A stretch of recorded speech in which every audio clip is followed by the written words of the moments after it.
Advocate Fadzai Mahere aiwa vobudikira vakananga kuUnited Nations vanoenda kuGeneva chinoadresa issue yavo the rule of law nenhau yemahuman rights violations ari kuitika munyika yeZimbabwe. Azvipere mushe tiri kuona kuti at the same time vanhu vari kuprotesta kuZambia against nhau yemafraud elections nehuchairmanship munyika yeZimbabwe. Fadzai Mahere akanonanga kuUnited Nations achinoadresa maissues ake. Saka tapinda mashoko abuda taura panapa notobva subscribe wolike kuti nawo the bell like. Saka muri kuona mapictures muona kuti awa Fadzai Mahere akanga ane chimuti anouya pana paendo pake onyo achiti shared the panel with the fellow lawyer and politician Marco Bastman, who is the German Minister of Justice and serves as a member of the Bundestag German parliament. We share the view that human rights are universal and inalienable.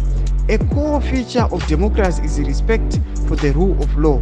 We must never stop fighting for fundamental freedoms to be respected for persons everywhere. Anotaura mashoko ayachiti aiwa is going to address pane post yake previously yakanga ati aiwa within a few minutes achanga achiadressa his speech. Aiwa tisi zvamuri kutoona apo anoposta a picture yaratidza kuti akanga atori a respected guest, akanga atori nepost yake yatonzi Fadzai Mahere taratidza kuti aiwa she was going to deliver her speech. Tibaudze mafungiro enyu kuti munoti kudii pamusoro penhau yatiri kuona kuti aiwa vari kumiramira vachiita kuti muZimbabwe muine democracy. Pinda comment section medu mudze mafungiro enyu, subscribe, kulike, pauchera kuti on the bell icon.